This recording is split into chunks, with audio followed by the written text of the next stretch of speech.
बच्चों, आज की इस वीडियो में बिहार बोर्ड क्लास 10th दिनांक 21/2/2025 सेकेंड पाली में जो आपका साइंस का पेपर हुआ है, तो इस वीडियो में उस पेपर का हम लोग आंसर की को जानेंगे। तो वीडियो को लास्ट तक ज़रूर बने रहेगा, क्योंकि आपको इस वीडियो के देखने के बाद यह पता चल जाएगा कि जो हम 80 में 40 क्वेश्चन अटेंड किए हैं, उस 40 क्वेश्चन में मेरा कितना सही है। तो चलिए वीडियो को स्टार्ट करते हैं। आपका पहला क्वेश्चन है, वर्ग 13 से 18 तक वाले तत्व कहलाते हैं। तो वर्ग 13 से 18 वाले जो तत्व होते हैं वो आपका पी ब्लॉक के तत्व कहलाते हैं। तो एक का क्या हो जाएगा, बी हो जाएगा। उसके बाद क्वेश्चन नंबर 2 है, निम्नलिखित में किस तत्व में संयोजी इलेक्ट्रॉनिक की संख्या सबसे अधिक होती है। तो आपका होता है फास्फोरस में होता है। तो 2 का क्या हो जाएगा, बी हो जाएगा। क्वेश्चन नंबर 3 है, निम्न में से कौन सा ऊर्जा का प्रदूषण मुक्त स्रोत है। तो सौर ऊर्जा, उसके बाद है जल वैद्युत ऊर्जा और पवन ऊर्जा, तीन में से सभी। तीन का क्या हो जाएगा, डी हो जाएगा। क्वेश्चन नंबर 4 है, ओजोन परत के अवक्षय के लिए निम्नलिखित में कौन उत्तरदायी है। तो इसका जो सही आंसर हो जाएगा क्लोरोफ्लोरोकार्बन, मतलब CFC। तो 4 का क्या हो जाएगा, डी हो जाएगा। क्वेश्चन नंबर 5 है, आहर और पैन किस राज्य की जल संचयन व्यवस्था है। तो ये आपका इसका जो सही आंसर हो जाएगा बिहार का। तो 5 का क्या हो जाएगा, ए हो जाएगा। क्वेश्चन नंबर 6 है, निम्नलिखित में कौन प्राकृतिक संसाधन है। तो मृदा, वायु, जल सभी है। तो इसका सही जो आंसर हो जाएगा ऑप्शन डी हो जाएगा, इनमें से सभी। 6 का डी हो जाएगा। उसके बाद क्वेश्चन नंबर 7 है, निम्नलिखित में वनों पर आधारित उद्योग कौन है। तो लाख उद्योग जो है वो भी है, कागज उद्योग और लकड़ी उद्योग। तो इसका जो सही आंसर हो जाएगा इनमें से सभी। तो 7 का क्या हो जाएगा, डी हो जाएगा। उसके बाद आपका 8 में है, हमें किससे उचित मात्रा में आयोडीन प्राप्त होता है या हो सकता है। तो नमक से हमको प्राप्त होता है, सबको पता है। तो 8 का क्या हो जाएगा, बी हो जाएगा। और उसके बाद क्वेश्चन नंबर 9 है, तेल लगा कागज होता है। तो तेल लगा जो कागज होता है वह आपका क्या होता है, पारभासी होता है ना। पारभासी में क्या होता है कि धुंधला दिखाई देता है। तो 9 का क्या हो जाएगा, सी हो जाएगा। क्वेश्चन नंबर 10 है, सूर्य से आने वाली प्रकाश पुंज निम्न में से कौन है। तो देखिए ये आपको तीनों होता है, ठीक है। समांतर किरण पुंज, अभिसारी और अपसारी किरण पुंज, तीन में से सभी हो जाएगा, ठीक है। तो 10 का क्या हो जाएगा, डी हो जाएगा। और 11 में है आपका, निम्नलिखित में से कौन उत्तल दर्पण से बना काल्पनिक प्रतिबिंब है। तो सीधा और छोटा, उत्तल दर्पण के द्वारा सीधा और छोटा प्रतिबिंब बनता है। तो 11 का क्या हो जाएगा, बी हो जाएगा। क्वेश्चन नंबर 12 है, निम्न में से दर्पण का सूत्र है। तो दर्पण का सूत्र क्या होता है, 1/V प्लस 1/U बराबर 1/F। तो 12 का क्या हो जाएगा, डी हो जाएगा। उसके बाद क्वेश्चन नंबर 13 है, आभासी प्रतिबिंब कैसा होता है। तो देखिए जो आभासी प्रतिबिंब होता है वो आपका हमेशा सीधा होता है। तो 13 का क्या हो जाएगा, बी हो जाएगा। और 14 में है, निम्न में से किस दर्पण की फोकस दूरी धनात्मक होती है। तो उत्तल दर्पण की जो फोकस दूरी होती है धनात्मक होती है। तो 14 का क्या हो जाएगा, ए हो जाएगा, ठीक है।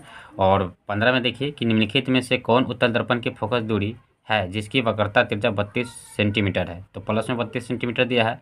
तो इसका जब निकालिएगा फॉर्मूला से, तो इसका जो एफ बराबर होता है, क्या होता है, R/2। तो मतलब 32/2 कीजिए, काट के कितना आएगा, 16। तो प्लस 16 सेंटीमीटर हो जाएगा। तो 15 का क्या हो जाएगा, डी हो जाएगा। उसके बाद क्वेश्चन नंबर 16 है, निम्न में से आवर्धक शीशा मैग्नीफाइंग ग्लास कौन है। तो इसका जो सही आंसर हो जाएगा उत्तल लेंस हो जाएगा। तो 16 का क्या होगा, सी होगा। और 17 में है, हार्मोन जो किशोरों में यौनावस्था के लक्षणों को नियंत्रित करता है वह होता है। तो वो जो होता है आपका टेस्टोस्टेरोन होता है। तो इसका जो सही आंसर जो होगा 17 का सी हो जाएगा। और 18 में है कि सुरक्षित गर्भपात भ्रूण की किस अवस्था में होता है। तो इसका जो सही आंसर हो जाएगा परिपक्व भ्रूण, इसका आंसर हो जाएगा। तो 18 का क्या हो जाएगा, सी हो जाएगा। क्वेश्चन नंबर 19 है, निम्न में कृत्रिम पारिस्थितिक तंत्र कौन है। तो कृत्रिम की बात करें तो पार्क भी है, फुलवाड़ी भी है और जल जीवशाला भी है, तीन में से सभी। तो 19 का क्या हो जाएगा, डी हो जाएगा। और 20 में है, कौन से पदार्थ का अपघटन पर्यावरण में नहीं हो सकता है। तो प्लास्टिक का नहीं होगा। तो 20 का क्या हो जाएगा, डी हो जाएगा। और उसके बाद 21 में देख लीजिए, सही आहार श्रृंखला है। तो घास, हिरन, शेर, यानी हिरन जो है घास को खाता है, शेर जो है हिरन को खाता है। तो सही आंसर हो जाएगा। तो 21 का क्या हो जाएगा, सी हो जाएगा। उसके बाद क्वेश्चन नंबर 22 है, जो पदार्थ जैविक प्रक्रम द्वारा अपघटित हो जाते हैं वह है, तो वह आपका है जैव निम्नीकरण योग्य होगा। तो 22 का क्या हो जाएगा, सी हो जाएगा। और 23 में है, कचरे का प्रबंधन निम्नलिखित में किसके द्वारा हो सकता है, तो शहर से बाहर जला देना चाहिए, और ये भी होगा गड्ढों को भरने में उपयोग करना। और सी है आपका कुछ कचरे का पुनः चक्रण करना, तो इनमें से सभी हो जाएगा। तो 23 का क्या हो जाएगा, डी हो जाएगा। क्वेश्चन नंबर 24 है, सूर्य की पराबैंगनी किरणों में मनुष्य में कौन सी बीमारी हो सकती है, तो त्वचा कैंसर होता है। तो 24 का क्या हो जाएगा, डी हो जाएगा। उसके बाद क्वेश्चन नंबर 25 है, कौन सी लेंस में वास्तविक एवं आभासी दोनों प्रकार के प्रतिबिंब बन सकते हैं। तो इसका जो सही आंसर हो जाएगा बाबू, इसका सही आंसर आपका उत्तल लेंस हो जाएगा। तो 25 का क्या हो जाएगा, ए हो जाएगा, है ना। उत्तल लेंस के द्वारा वास्तविक आभासी दोनों प्रतिबिंब बनता है, तो इसका सही आंसर ए हो जाएगा, यानी उत्तल लेंस। उसके बाद 26 में है, श्वेत प्रकाश में कितने रंग होते हैं, तो आपको पता है 7 होता है। तो 26 का क्या हो जाएगा, डी हो जाएगा। और 27 में है, श्वेत प्रकाश का कौन सा रंग जो है किसी प्रिज्म से गुजरने के पश्चात सबसे कम झुकता है, तो जिसका तरंगदैर्घ्य अधिक होता है वही कम झुकता है, तो लाल हो जाएगा। तो 27 का जो है आपका बी हो जाएगा। उसके बाद क्वेश्चन नंबर 28 है, निम्न में से कौन पुतली का साइज को नियंत्रित करता है, तो इसका जो सही आंसर हो जाएगा परितारी का। 28 का क्या हो जाएगा, सी हो जाएगा। 29 में है, निकट दृष्टि दोष में किस लेंस का प्रयोग किया जाता है, तो जिसको निकट दृष्टि दोष हो जाता है उसके चश्मा में ना अवतल लेंस का प्रयोग किया जाता है, तो आपका 29 का क्या हो जाएगा, सी हो जाएगा। उसके बाद क्वेश्चन नंबर 30 है, निम्न में से कौन किसी कुंडली का प्रतिरोध ज्ञात करने का सूत्र है, तो प्रतिरोध का जो सूत्र होता है आपका R बराबर V बटा I होता है, तो इसका जो सही आंसर हो जाएगा, तो इसका बी हो जाएगा। उसके बाद आपका क्वेश्चन नंबर 31 है, प्रतिरोधक का ऐसे मात्रक क्या होता है, तो प्रतिरोध जो होता है उसका ऐसे मात्रक जो होता है ओम होता है, तो 31 का क्या हो जाएगा, डी हो जाएगा। और 32 में है कि निम्न में से कौन सा विद्युत ऊर्जा का व्यापारिक मात्रक है, तो इसका जो सही आंसर होगा आपका यूनिट हो जाएगा। तो 32 का क्या हो जाएगा, बी हो जाएगा। और 33 में है कि कौन सा रक्त समूह यूनिवर्सल डोनर के रूप में जाना जाता है, तो इसका जो सही आंसर हो जाएगा आपका ओ हो जाएगा। तो 33 का क्या हो जाएगा, सी हो जाएगा। क्वेश्चन नंबर 34 है, डायलिसिस मशीन द्वारा रक्त का शुद्धिकरण की प्रक्रिया क्या कहलाती है, इसका जो सही आंसर हो जाएगा हीमोडायलिसिस होगा। तो 34 का क्या हो जाएगा, बी हो जाएगा। क्वेश्चन नंबर 35 है, प्रोटोजोआ उत्सर्जित पदार्थ को निष्कासन कैसे करता है, तो इसका जो सही आंसर हो जाएगा विसरण के द्वारा। तो 35 का क्या हो जाएगा, डी हो जाएगा। क्वेश्चन नंबर 36 है, बबूल के पौधे में मुख्यतः कौन सा उत्सर्जित पदार्थ निकलता है, तो बबूल के जो पौधे से होता है वो आपका गोंद निकलता है। तो 36 का क्या हो जाएगा, डी हो जाएगा। और 37 में कि मस्तिष्क का सबसे बड़ा भाग होता है, तो आपका सेरिब्रम होता है। तो 37 का क्या हो जाएगा, बी हो जाएगा। 38 में है, टेस्टोस्टेरोन स्रावित होता है, तो किससे, वृषण से। तो 38 का क्या हो जाएगा, बी हो जाएगा। उसके बाद आपका क्वेश्चन नंबर 39 है, वह हार्मोन जो पौधे में कोशिका विभाजन को रोकता है कहलाता है, तो साइटोकाइनिन कहलाता है। तो इसका जो सही आंसर हो जाएगा 39 का सी हो जाएगा। और 40 में कि पुष्प का नर जननांग कहलाता है, तो क्या कहलाता है, पुंकेसर कहलाता है। तो 40 का आपका सी हो जाएगा। और 41 में कि विरंजक चूर्ण का रासायनिक सूत्र क्या होगा, तो इसका सही जो सूत्र होगा CaOCl2। तो 41 का क्या हो जाएगा, डी हो जाएगा। और 42 में है, अम्लराज में HCl और HNO3 का अनुपात होगा, तो इसका जो सही आंसर होगा वो आपका 1:3 होगा। तो 42 का क्या हो जाएगा, सी हो जाएगा। और 43 में है, PbOHNO3 किस प्रकार का लवण है, तो इसका जो सही आंसर होगा आपका क्षारीय लवण है। तो 43 का क्या हो जाएगा, डी हो जाएगा। और 44 में है कि अमोनिया के एक अणु में इलेक्ट्रॉन एवं हाइड्रोजन के परमाणु का अनुपात क्या होगा, तो इसका जो सही आंसर होगा 1:3 होगा। तो 44 का क्या हो जाएगा, ए हो जाएगा। 45 में है, निम्नलिखित में कौन सबसे अधिक अम्लीय ऑक्साइड है, तो सबसे अधिक अम्लीय ऑक्साइड जो है आपका SO2 होगा। तो 45 का क्या हो जाएगा, डी हो जाएगा।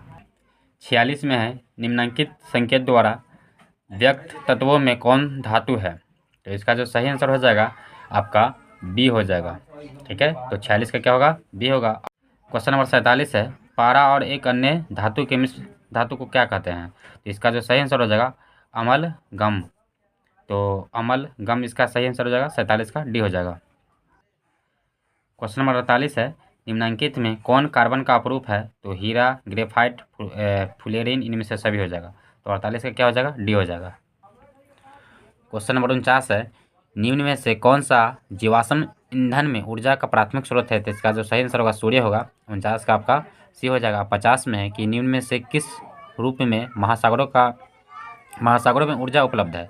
तो ज्वारीय ऊर्जा, सागरीय तापीय ऊर्जा, तरंग ऊर्जा, इनमें से सभी इसका आंसर हो जाएगा। 50 का क्या हो जाएगा? डी हो जाएगा। और 51 में है कि तारापुर नाभिकीय विद्युत संयंत्र किस राज्य में स्थित है? तो इसका जो सही आंसर होगा महाराष्ट्र होगा। तो 51 का क्या हो जाएगा? सी हो जाएगा। 52 में है, किसी अभिक्रिया में भाग लेने वाले पदार्थ क्या कहलाता है? तो अभिकारक कहलाता है। तो 52 का क्या हो जाएगा? बी हो जाएगा। क्वेश्चन नंबर 53 है, वह अभिक्रिया जिसमें उत्पाद के बनने के साथ साथ ऊष्मा भी उत्पन्न होती है ऊष्माक्षेपी अभिक्रिया कहलाती है। 53 का क्या हो जाएगा? डी हो जाएगा। और 54 में है कि उपचयन वह अभिक्रिया है जिसमें होता है तो इलेक्ट्रॉन का हानि, हाइड्रोजन का वियोजन, ऑक्सीजन का संकलन। इसका जो सही आंसर होगा, इसका सही जो आंसर होगा आपका 54 का डी हो जाएगा। इनमें से सभी, तो 54 का डी हो जाएगा।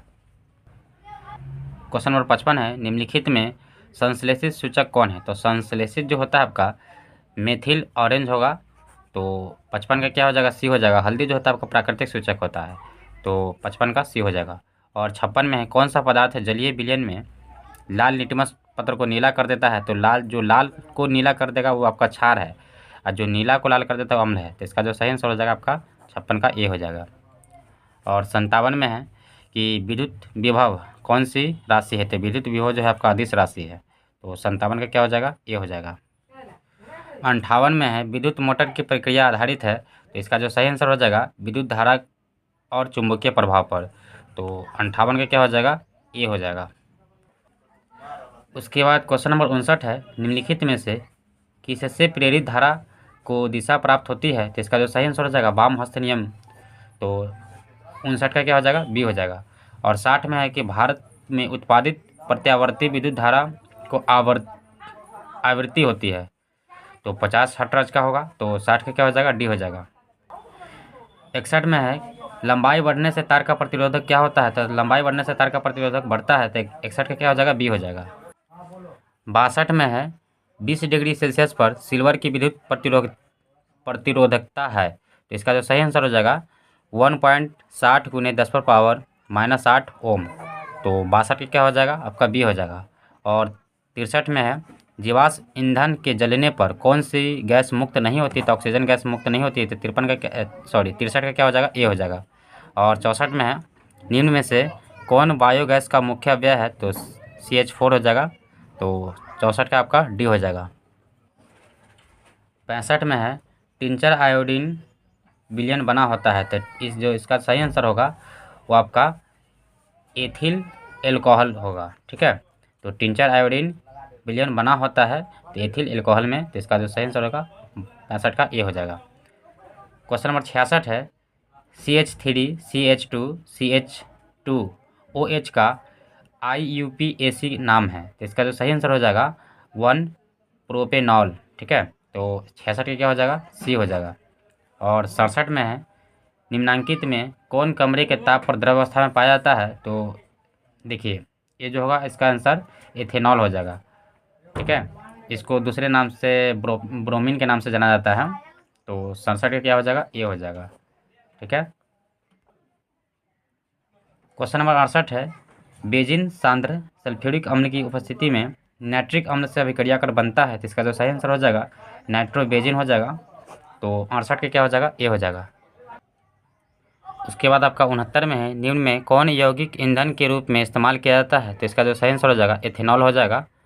तो 69 का आपका ए हो जाएगा। क्वेश्चन नंबर 70 है, निम्न में कौन सा समूह डोब रेनर त्रिक बनता है? तो CaSrBa। इसका जो सही आंसर हो जाएगा आपका 70 का सी हो जाएगा। 71 में है, ओजोन का आणविक सूत्र है। तो इसका जो सही आंसर होगा O3 होगा। तो 71 का क्या हो जाएगा? बी हो जाएगा। 72 में है, ऑक्सीजन गैस के एक अणु के 2 परमाणुओं के बीच कितने आबंध पाए जाते हैं? तो इसका सही आंसर होगा आपका 2। तो 72 का बी हो जाएगा। और 73 में है, निम्न में से कौन मनुष्य के आहार नाल में एक